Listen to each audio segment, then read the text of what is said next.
There were people who were trying to get money from folk, but not trying to get peace to people. There are false shepherds happening. So Jesus, since he's in the group and they are questioning everyone's identity, Jesus says in verses 1-5, I'm gonna catch somebody, I am the true shepherd. But the problem is people don't understand what the true shepherd means. So then he backs it up in verses 7-10 and says, I am the gate for the sheep. That's critical. He says, I am the true shepherd. Hey, watch this. And I'm also the gate for the sheep. Now, I want you to catch this, and please put this in your notes right here. There will be many people who try to pull you off course. I can't stress the criticality of knowing the right voice in your life. The right voice. He says, I am the true shepherd. I'm going to see who can finish this statement. And my sheep know my voice. Know my voice. In other words, he says, if you don't know my voice, let me break it down real simple. I am the gate. Somebody say gate. Now in your notes, and I'm going quickly because y'all done praised all my time away. So hear me when I say this gate. In your note, write gate, then put an equal sign and put door. In other words, he says, I am the way, the truth, and the life. No man coming to the Father but by who? Me. I am the door. Now nobody in this service gonna catch this except for my seasoned saints. Y'all too young. Us old school folk gonna catch this right here. There used to be a game show where you had to pick what was behind doors. They would say door number 1 and door number 2, and people would pick door number 2 and it'd be a gag gift. But if you pick the right door, tell them what they want. A new car, a vacation to Orlando, Florida, a new washing machine and dryer set. And you'll be like, I'll take what's behind that door. What God is saying is, if you pick the wrong door, you're gonna get the wrong stuff. So what is he saying? There are people who are trying to lead you to different ideologies, trying to make you believe in energy, not God.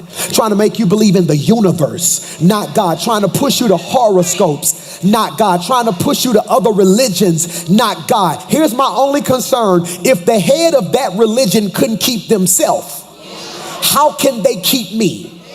Did you catch what I just said? He says, I am the door. I can't stress enough the criticality of knowing the right voice.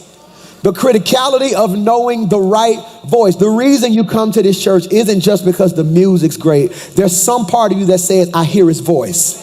That he speaks in a way that I can feel. The greatest compliment I've gotten this year was from an elderly saint at our church who's been well over 70 years old. She said, Pastor Mike, you young enough to be my grandchild. Said, I've been in church 50, 60 years and I'm just now understanding what God want to do in my life. It's because it's the voice. Somebody say the voice. My goal is that when you're about to do something crazy, you hear my voice. That's my goal, that when life gets rough, you can hear my voice. That you may not always get my presence, but you can take my voice with you. Who's the shepherd in your life? He says all of this, Daryl. He says, I want you to know my voice, and I am the right gate. But then he says, for those who understand my voice and choose to come through me, he said, I want to give you a warning. This is John 10:10. The thief is only there to steal, kill, and destroy. Let's pause. The thief is only there to steal, kill, and destroy. The who? Now I have to take some time and do a proper juxtaposition between a thief and a robber. A thief and a robber. The primary difference between theft and robbery is that one involves force. The difference between theft and robbery is one involves force. Make that make sense, PMJ? A robber is bold enough to roll up on you, look you in your face, pull out a gun or a knife and say, give me what you got. See, I can deal with a robber because at least a robber confronts me. I can deal with a robbery because at least I know what they took. You missed what I just said. If a robber rolls up on me and says, give me your watch, at least I know what I lost. If he rolls up on me and says, give me your car, at least I know what I lost. If he rolls up on me and makes me take off my shoes or give him my purse, I know what I lost. The problem I have is with thieves, because thieves are so sneaky that you don't know what you lost till you go look for it. I'm in the wrong church. My wife and I, about 7 years ago, our house, every time I would stand on church, we were living on the east side in Clay, and every time I would come to church and stand on stage and preach, the alarm would go off. They knew where I was. They would kick my door in and rob us and steal from us every week. We would get up here and preach. She would walk out of the house, walk out of church, come sit on the front row, walk back in with her eyes red. I would finish preaching, get in the car, go to the house, boom, they take the TV, all type of stuff, all right? So then we change the alarm, put a new lock on the door, come to church the next Sunday, boom, kick it in again. I'm sitting here like they know where I'm at. They know. All they got to do, in my head, they was watching the stream like he just went on stage. Boom. Go get what he needed to get, okay? So I was tripping, and here's the craziest thing about being stole from, if you've ever had experienced this before. The worst thing was I knew they took my TV because it was missing. I knew they took the PlayStation. I'm still a little salty about that one because I was in a dynasty. I was in a 2K thing, had it going on, couldn't quite do that again. So hear me, they took the PlayStation, they took some of her jewelry. Here's what bothered me. 6 months later when we was finna go on a date, I said, baby, give me my cufflinks. They took my cufflinks. See, a robbery, you know what you lost. A theft, you knew they took something. You don't know what the something is until you need it. And I want to argue that the reason a lot of you are frustrated, irritated, and aggravated is because you've been dealing with thieves who you didn't realize your peace was gone till you tried to pull on it. You didn't realize your joy was gone till you tried to pull on it. You thought all y'all was doing was going to dinner. You didn't realize they was picking your trust. You thought they were a friend. You didn't realize they were picking away at your faith. A thief comes. Which is why in my life right now I might be irritating people because I'm asking real quick, tell me what you really want. Let's stop playing this game. It's clear we ain't on one accord, so what are you really here for? Because if you're not careful, put this in your notes, I'm going fast. This year, parasitic relationships are dangerous. Ooh, parasitic relationship. Now, I do know that there are two types of relationships, parasitic and symbiotic. Parasitic and symbiotic. Symbiotic is give and take. You know that, right? I give you something, you give me something. Now, let me say something to all the couples and friends in here. It does not mean I'm going to give you 50-50. That's a lie. In every relationship, somebody is going to give more than the other person. Did you make any sense? In my relationship, the sacrifices lady makes sometimes is far more greater than the ones I have to make, okay? Then there are certain times where I have to do more than her. I would love it if it was 50-50 for the rest of our life. But sadly, with the schedule I have right now, sometimes it's 80-20. She got to pick kids up. She got to make sure the house straight. She got to do certain things. I'm putting pressure on her to make sure all my stuff in line, yada, yada, yada, making sure wherever I go is lined up. So sometimes it's 80-20. But then when I do take breaks, it's like, no, baby, now it's 90-10. You don't move, don't do nothing, I got you. Stop thinking it's equal. At some point in this relationship, I'm freeing 3 of y'all, somebody gonna have to do some heavy lifting. I'm in the wrong church right here now. So it's symbiotic, it's give and take. My problem is when relationships become parasitic. Parasitic. You know the danger about a parasite? A parasite does not have the capacity of living on its own. It needs a host or it needs a body. It connects to something and it drains the life out of it. But here's the scary part. Once everything has been drained out of it, it moves on. I'm almost scared to say this because some of y'all finna pull your phone out and text some people and say, oh, parasite. You drain all the life out of me, drain all the energy out of me, drain all the finances out of me, then got enough nerve to play victim. Am I preaching to anybody in here? No. Thieves. Somebody say thieves. Thieves come to steal. Put this in your notes. Am I helping anybody? What do they want to do? They want to steal time, kill vision, destroy faith. Steal time, kill vision, destroy faith. So be careful, because what does the thief want to do? He wants to steal time. I hope you catch, I had to bury a beautiful young lady, my sister's best friend yesterday, and watching all these 20-something, 30-somethings just cry because she died suddenly. And I'm watching all of them, and then of course all of them are pulling on me now. Pastor Mike, how do I move? How do I think? What do I do next? And it taught me a very important lesson. If you're going to do it, you got to go and do it now. Tomorrow, this is how granddaddy used to preach, and we don't preach like this no more. Tomorrow is not promised. I came to suggest to some people in this room, how do you know there is a thief in your life? The enemy is a thief. He's trying to steal your time. I need you to catch this now. He's trying to make you procrastinate. He's telling you, well, you can do it later. Well, get your life together later. No, you in your 20s. Turn up. 20s ain't promised. When they shooting up concerts like they crazy. 20 ain't promised. When they breaking in people's houses, killing people, and innocent people getting shot by bullets, and life is real, and cancer is real, and diabetes is real, and anxiety is real. You got to do it now. If it's in his will. You got to make a decision. He's trying to take your time. And I came to suggest to somebody in this room that when you leave here today, manage that time. You ain't got time to be lazy. You ain't got time to lay around. You ain't got nothing to do, go get another degree. You ain't got nothing to do, start a business. You ain't got nothing to do, go be a mentor. I came to suggest to you right now, God is doing, not only is it going to be big, it's about to be quick.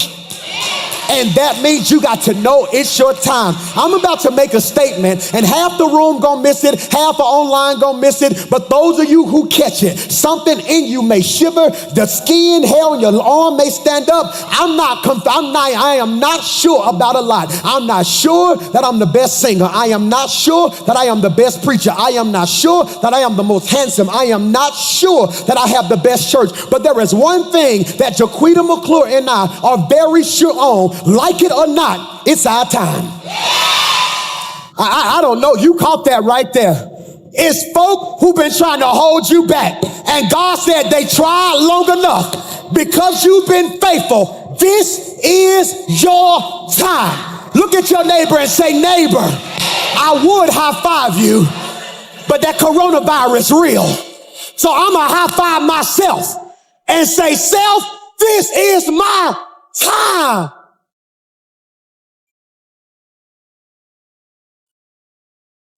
It's my time. And you got to walk in that. You got to believe that. You got to move like that. It's my time. I'm not sure this going to come around again. I'm not sure this door going to open again. I'm not sure. I'm never again going to be this young with this much energy. All my singles with no kids. You never again going to be free with no kids, be able to do what you want to do. You better go on vacation. You better start a business. You better open up something else. This is your every couple in here, you spending all this time fussing and arguing and fussing about stuff that don't even matter. One of y'all better grow up, look at each other and say, now hold on, baby. We done survived all this stuff. And God did not bring us this far just to bring us this far. Let me make it very clear. You got favor, right? Yep, I got favor, right? Why? Okay, do the math. Do the math.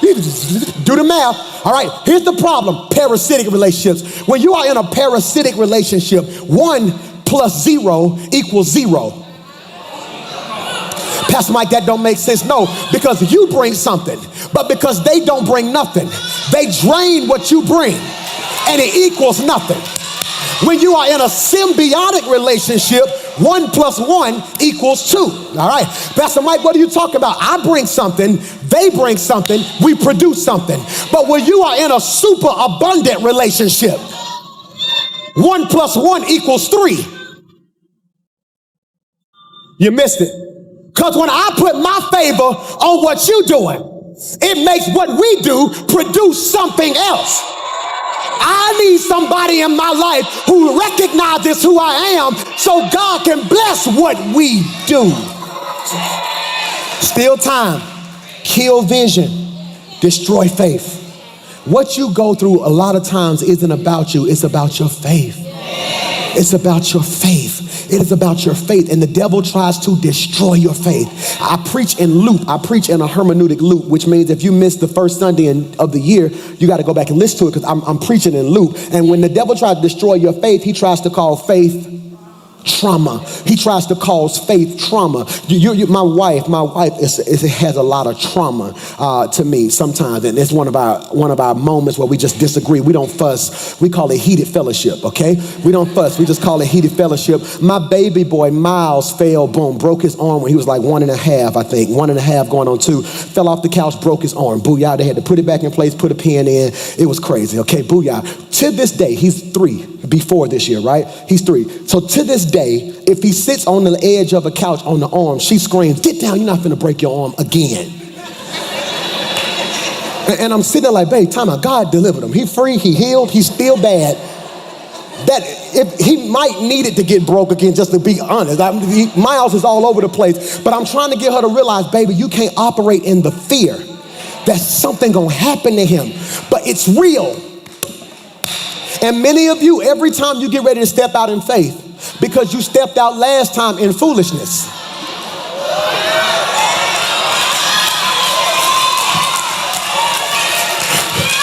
I be creeping y'all on the low. So see, last time you didn't step out in faith because there are 3 wheels you got to keep up. There is outside the wheel, his permissive will, and his what? Preferred will. Because you were outside the wheel last time you stepped out in foolishness and it didn't work. Every step now looks like foolishness when it's really time for faith. And if you ain't careful, sometimes foolishness will put on face clothing. There is a thin line between faith and foolishness. And you got to be able to navigate both of them. Steal time, kill vision, destroy faith. And I want you to understand that John 10:10 says the thief comes only. That one word is important. That one word is important. If you leave that one word out, you have a thwarted ideology of what the thief is doing. A thwarted ideology of what the thief is doing. He said, because if I say the thief comes to steal, that means he also comes to love, but he might steal. No. He said, let me be very clear. The only reason he's coming, did you catch that? Is to steal, kill, and destroy. Watch this, English majors, but I can. Yeah, see, I'm gonna find me. I'm telling y'all, if any Baptist church try to hire me, I am going to leave y'all. Y'all make me work. Roy, they make me work too hard at this church. I have to give y'all examples. I gotta sing, I gotta rock, everything. Y'all missed your shout. The thief comes, future tense. I came, past tense. Okay, give me the PMJ version. I'll break it down for you. PMJ version. They're only trying to steal your peace, kill your vision, waste your time, destroy your faith. I've already handled this, so you can do it big. He said, I came that you may have life and have it what? Abundantly. I really need you to catch this. Here's something I heard Dr. Mike Moore, who's one of my homiletic heroes. I love Pastor Moore from Faith Chapel. He's one of my heroes. When life get thick for me, I will text him and he'll call me back and I just share, how do I navigate this? I love him. I grew up with his son and his daughter. I love that family. He said something that flipped my mind that I want to say to you. He said, Michael, most people don't realize that not only is God good, I need you to put this in your notes, but he's also the God of abundance. I don't think you caught that. He is the God of abundance. He is the God of abundance. I need you to write that. I need you to type that. I need you to speak that every day for the rest of this year. I serve the God of abundance. I serve the God of abundance. We have mitigated or relegated God to one role.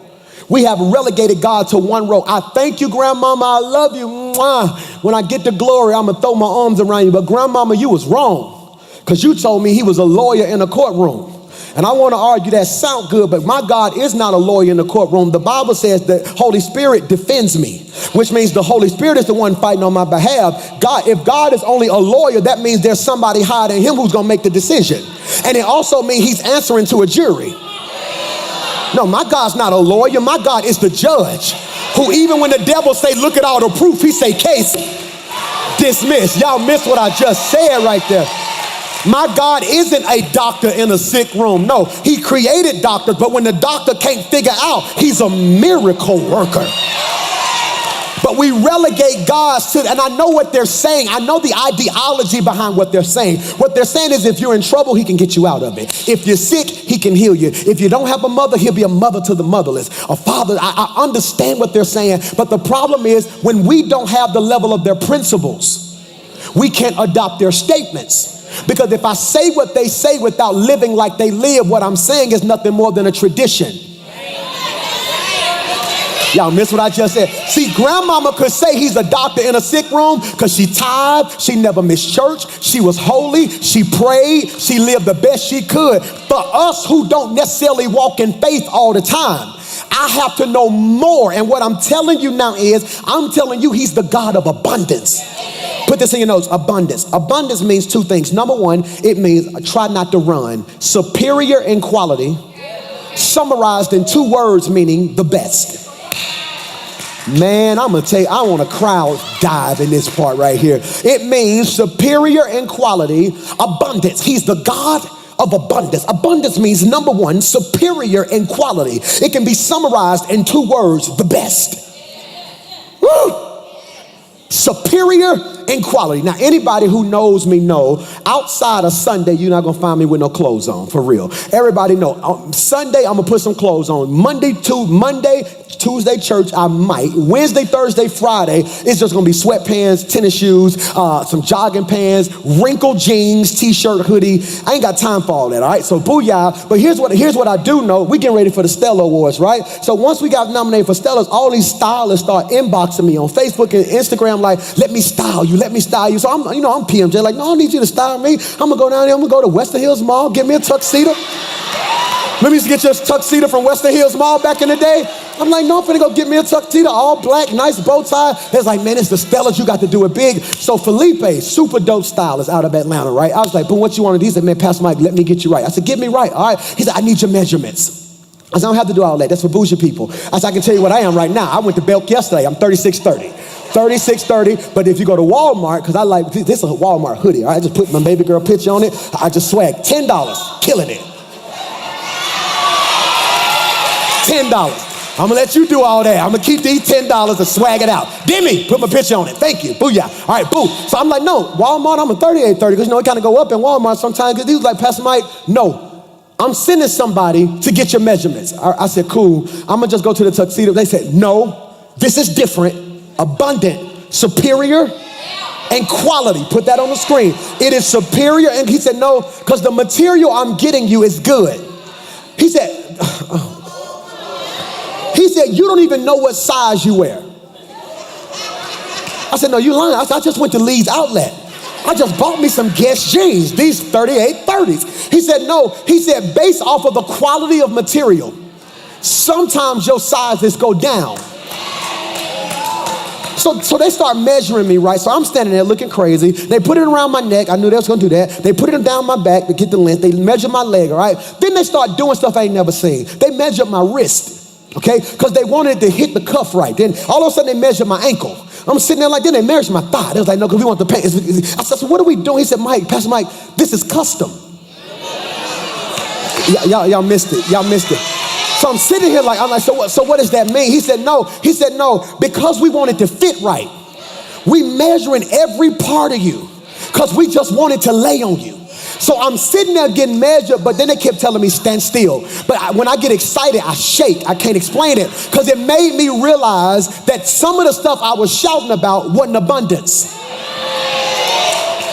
How do I know it's abundance? Because it's superior in quality. It is the best. I know it wasn't abundance because I had to make it work.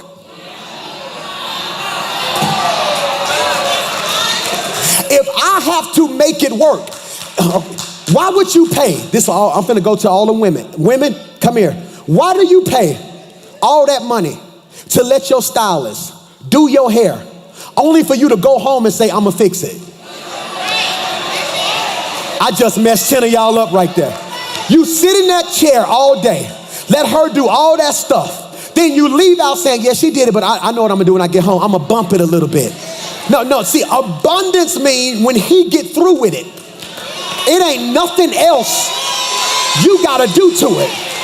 I don't think you heard it is superior in quality. Somebody say, preach, PMJ.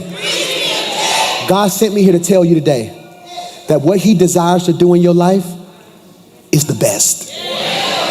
Look at me. I know some of us grew up around the way. I grew up in Ansley, 1501 51st Street, Ansley. I know many of us didn't have nothing. I know a lot of times, it's so crazy. I didn't realize I was poor till I got grown. Some of y'all don't even know what I'm talking about. We thought we was kicking it. We went over grandmama's house. We went over cousin's house. We kicked it all the time. We moved from house to house. I thought we was buying a house. It's now that I'm grown, I realized we were just renting a house every other year. We didn't realize we didn't have nothing. Thinking we waiting on somebody to pick us up. We thought we were just hanging with family. We didn't realize we didn't even have a car. We're having to ride on the church van. So now that I'm grown, I'm calling my dad like, Dad, what you having? He was like, no, what made you? I thought we was balling. Think about it. We used to go out of town. Then I thought about that was your uncle's house. So we going on vacation to somebody else's house. We have nothing. I'm sitting down now like, God, he said, but God said, Mike, even though y'all come from nothing, what I have designed for you is the best. Now hear your pastor when I say this, and I mean this from the bottom of my heart. I want you to get an attitude in 2020. Because if it ain't the best,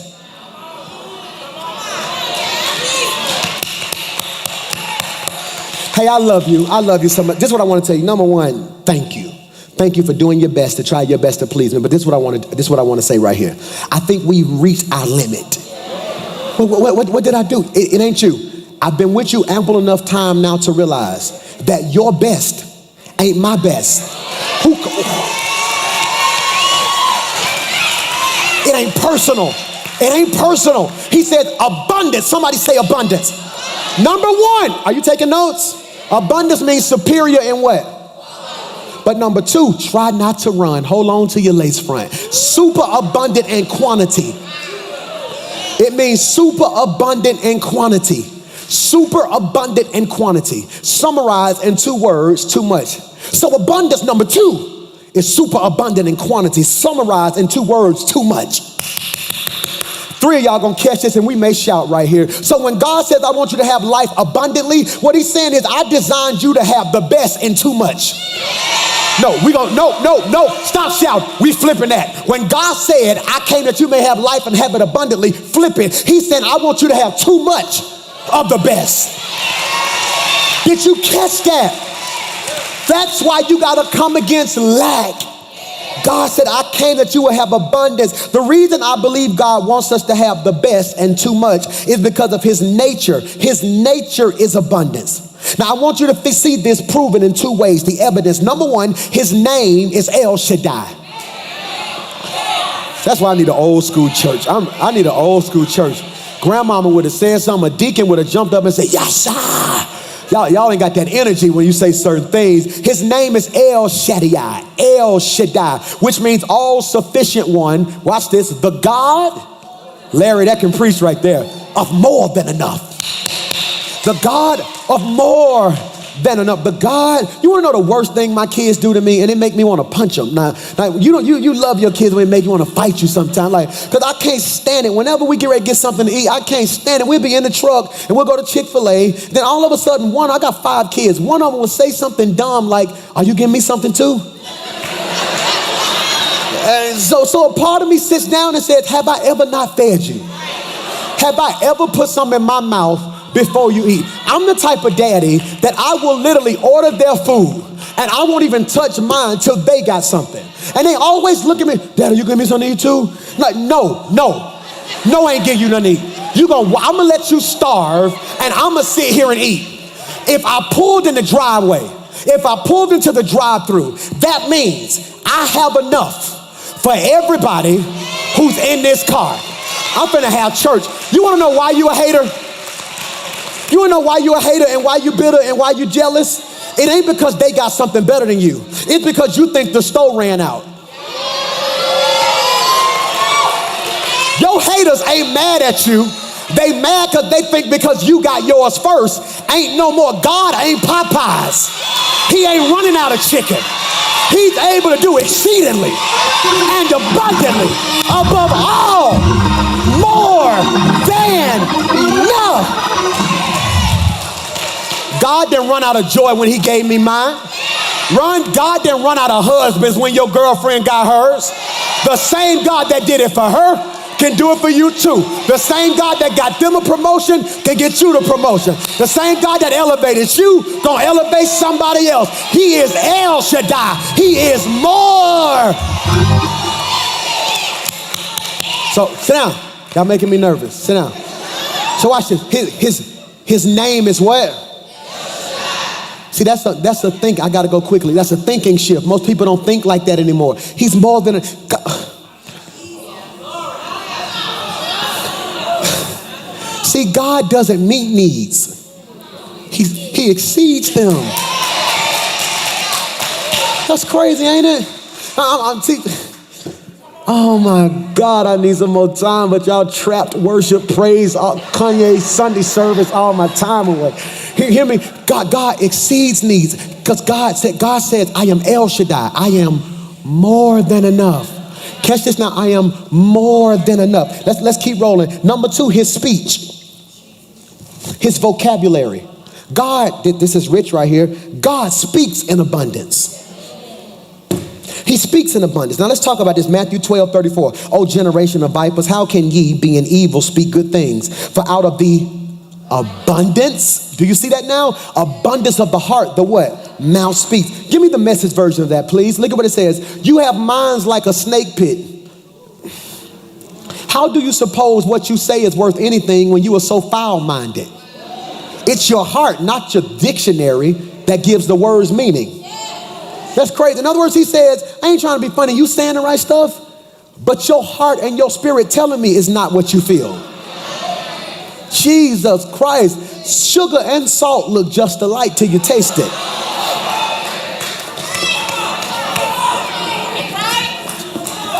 Michael, watch this. The Bible, please put this in your notes. The Bible is God speaking to us. So when you say stuff like, I just need to hear from God, open your Bible. The Bible is not just a good book or a holy book, but the Bible is literally God's way of speaking to us. So if we believe that out of the abundance of the heart the mouth speaks, then we must also believe that this is God speaking to us. We know what God thinks and how he feels about a matter by what he says. I want you to pick this up today, that whenever God speaks, he uses superlatives, maximum supreme forms of expression. God never talks about enough or a little bit. Jesus, I want you to leave here today knowing that whenever God speaks, he uses superlatives, maximum supreme forms of expression. God never talks about enough or a little bit. He always talks in excess. Let's look at it. You still don't believe me. Go to Psalms 23:1. Look at how he talked. Watch this. The Lord is my shepherd. I shall not want. Which means whatever it is I need, he got for me. Okay? Y'all don't got it. Go to Psalm 23:5. You prepare a table before me in the presence of my enemies. You anoint my head with oil. My cup does what?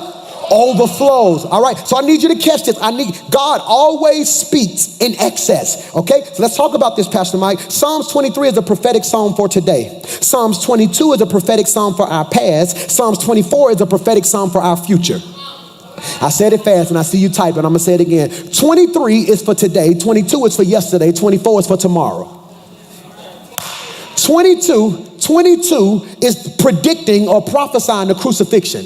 22 is prophesying the crucifixion. In 22 it says, God, my God, why hast thou forsaken me? What does Jesus say on the cross? Eli, Eli, lama sabachthani. God, my God, why hast thou forsaken me? So 22 is prophesying that pain is coming. 23 says pain is coming, but I'm going to prepare a table and overflow is on the way. But then 24 says, lift up your head, O ye gates, and be ye lifted up, ye everlasting doors, and the King of glory shall come in. Now, I need you to catch this. I ain't got time. I done ran out of time fooling around with y'all. The Kanye West service, Sunday service, all my time away, rocking and waving. We done swagged and surfed all my time away. Watch this. Psalms 24 is an antiphonal psalm.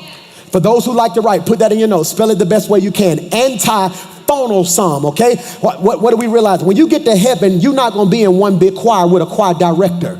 No, it's no choir director. We're going to give God what they call an antiphonal praise. Antiphonal psalm, antiphonal praise means it is a competition in a sense. It's like this. Antiphonal means one angel going to shout holy. Then another angel going to say holy. Then another angel going to be like, no, he been better than me than he been to you. Holy. So it's like every round. So antiphonal praise, I'm finna have church by myself. An antiphonal praise is just take for instance, I'm gonna see if you catch this. All right, so just imagine all of us sitting in here. Then one of y'all thought about how good God is, and you just said, worthy. You call. I don't have to know why you said it. Your praise triggered my praise. That's why you gotta be careful who you sit next to on Sunday.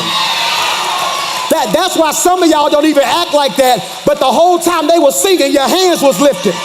But then some of y'all was sitting next to somebody on their phone and you couldn't even get your praise out because they didn't match your intensity. Antiphonal, it is a call and response. That's why Psalms 24, see, I want you to catch this. Psalms 22 is prophecy. Psalms 23 is prophesying how God's gonna keep you in your pain.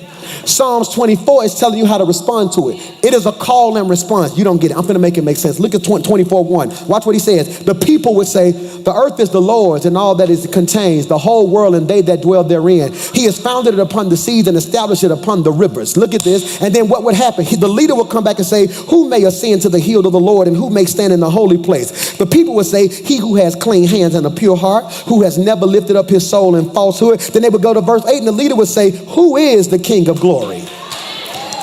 They would come back and say, the Lord God strong and mighty. But I just messed y'all up because you got excited because the leader asked the question. The only reason the leader asked the question in verse 8 is because they got swag in verse 7. Because in verse 7, the choir said, lift up your head, O ye gate, and be ye lifted up, ye everlasting doors, and the King of glory shall come in. The leader said, oh, you got it like that? Well, who is the King of glory? They pushed back and said, the Lord.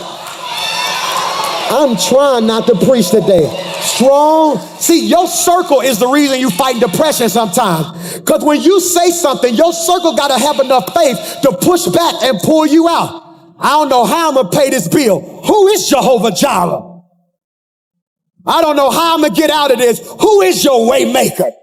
Look down your row and shout, lift up your head.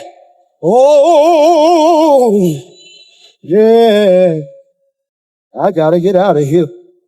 So he says, I'm trying to get you to realize that I can do abundant. Play because I done ran out of time and I'll keep going. Proverbs 3:9-10. Honor the Lord with your possessions and with the first fruit of all your increase. So your barns will be filled with plenty and your baths will, look at abundance, overflow. Somebody say overflow. Look at this out of this version. Look at the Amplified version. Honor the Lord with thy substance, i.e. materials, resources, money, finances, and with the first fruits of all thine increase. Next verse. So thy barns, our storage place, our accounts, watch this, will be filled with plenty. Means abundance. Thy presses shall burst out. Somebody say burst out. Burst out. Say burst out. Burst out. Burst means to implode, explode by internal pressure. Y'all missed that. God says, no, you finna walk in overflow, not because of what's going on the outside, but because of what I'm putting in you. Who's ever packed before? Anybody's ever packed before and you stuffed your suitcase too much, so you had to lean on it? And then you finally got it zipped only to find out that it bust open on the backside? God says, that's what I'm trying to do to your finances. That's what I'm trying to do to your peace. That's what I'm trying to do to your joy.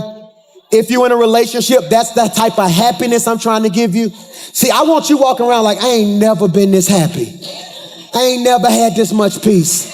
And let me free you, money ain't gonna bring it all the time. Hear me, some of the best times in my life was when we didn't have nothing. Laying in bed, watching DVDs, eating what? Bugles. Eating bugles. We didn't have nothing. Laying in bed, watching DVDs because we didn't even have cable, watching Life or Dream Girls. That was the only 2 DVDs we had. She would go to the gas station, get a bag of bugles. We would put them on our fingers, lay in the bed and just crack jokes. So what we gonna name it? So if we have a girl, what her name gonna be? Oh, so if we have a boy, what his name? Oh, okay. One day I'm telling you, our church gonna be dope. We're gonna bless him. with nothing. Stuff will ruin you. He said, no. He said, I'm trying to do abundant. I'm trying to give you overflow. Why did stuff burst? Watch this. His storage burst because he had too much. I want you to pay attention. He says the thief comes. Who comes? We got to go quickly. Who comes? Who comes? Okay, so watch this. The thief comes. Did you catch that? Go to Malachi. Will a man rob God? Yet you, watch this, are robbing me. Now I want to just juxtapose. I'm gonna throw a homiletic stone at it and leave. I'm gonna just hit this for real quick. Look at what it says. I'm gonna call the enemy a thief. I'm gonna call you a robber. See, I'm gonna call the enemy a thief because at least he had the dignity to come when I wasn't there. You know me and playing me. Watch this. I want to argue with you that sometimes you are robbing your future. Bro, I can't help but put God first. I can't help but put God first. I can't help but put him first. He's done too much for me to Tristan, he's done too much for me to back out now. Hear me. The first time I went and sung somewhere and they gave me a check to sing, they gave me $3,000 to come sing, all right? I'm sitting here looking like, what? 3 stacks to come sing? I would have, ooh, yeah, every 2 days. Out of nights like this, I wish, for 3 days. And I'm sitting there looking, they gave me $3,000. And literally, I couldn't wait to get back to church. I signed the back of it, put it in the envelope. I said, that's my first fruit. I said, no, God, he's proven to me too many times that if I honor him, burst out coming. I don't think you heard, it's abundance. Somebody say abundance. Now let's look at this. Look at Malachi. He said, you won't have room enough to what? What is that called? Too much. You ain't gonna have no place to put it. Look at that. What caused him to run out of room? Too much. Give and it shall be given to you. Good measure, pressed down, shaken together, and running over shall men give into your bosom. For the same measure which you give shall it be given to you.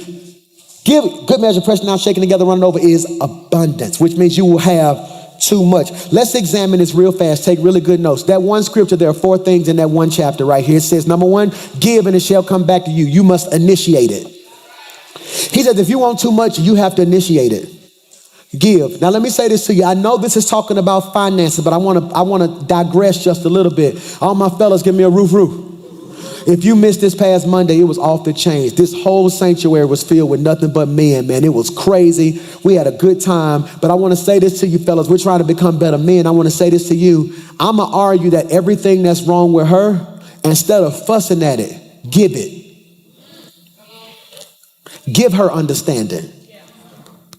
Give her prayer. I'm trying my best to do a better job at this because I'm alpha sometimes. So I come off strong sometimes, or once my mind made up, it's made up. This can go to your head sometimes. I told the fellas that. I said, because all day I'm telling people what to do. Cut this on, do so-and-so, so. Hey, I need to do. Think about this. I'm telling y'all, clap your hands, say so-and-so. Then you get home and you have to turn it off. Baby, go give me something to drink real quick. Oh, please. You got, so I try to give respect. Because watch this. If I give respect, it's coming back good measure. Pastor Mike, how do you know? Because of number 2, the law of reciprocity. Reciprocity means what you put out comes back. What you put out comes back. I had a friend who was a pastor out of New Orleans, right? Before our church took off, we used to talk every other day. The church took off and I just boom, boom, boom. I look up, it's 9 years later. He shot me a text yesterday like, man, I'm just so proud of you doing your thing. Ask me what I said next in the text. I said, man, I want to apologize. I said, I couldn't find your number, one, because I changed phones and stuff. I said, I want to apologize. I said, life got so fast, so quick, I fell off. I said, I want to make you this promise. If that ever happened again, I want you to check me. Because before any of this, you were my friend. And we were talking. I said, by the time we were talking, I think at that point we only had 2 kids. Then another one came. I got 3 kids since then. Church taking off, XYZ. I said, I apologize for that. He said, man, that meant the world to me. Pastor Mike, you didn't have to do. You just could have kept moving. No. I'm going to give grace and I'm going to give humility because I want to reap humility. Pastor Mike, why they just won't tell me they sorry? Because you won't tell nobody you sorry. Y'all don't like me today. I Abundance. Somebody say abundance. Number one, you must initiate it. Number two, the law of reciprocity. What you give is coming back. It's coming back. Number three, the degrees of outpouring. Good measure, that's a degree. Shaken together, pressed down, running over. All those are different levels of pouring. I don't think you caught that. Hear me, God. Number four, personnel and placement. Put the scripture on the screen. Good measure, pressed down, shall men. He didn't say a man. He said, no, ain't one person in your life gonna be that powerful. Multiple people are about to bless you. I speak that over your life. Multiple people, Jesus Christ, are about, every entrepreneur, multiple clients.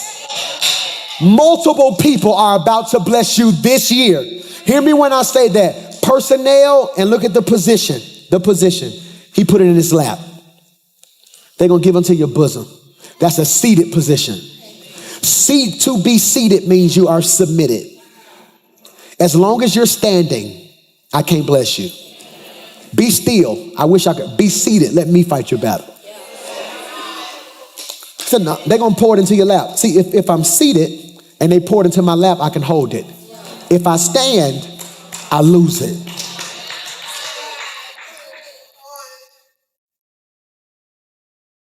Now unto him who is able to do exceeding and abundant above all. Look at this translation, the Amplified version. Now to him who in consequence of the action of his power that is in work within us is able to carry out his purpose and do, Jesus, super abundantly. Do y'all see this? It's right there in the Bible, super abundantly. I want you to catch this according to the power. Somebody say power. Last 2 minutes. Power in this word is dunamis. Dunamis, which means working energy, working energy.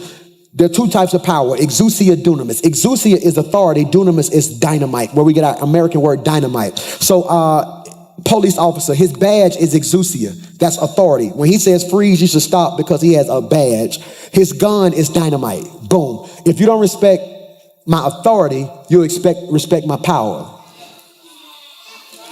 So God says, I'm giving you dunamis. Look at that. You got authority, but now I'm giving you my power. Now here's the difference. There's some power that is dormant. All right, who's ever picked up a battery? Is power in that battery? Why doesn't it hurt you? Because it needs something in order to be activated.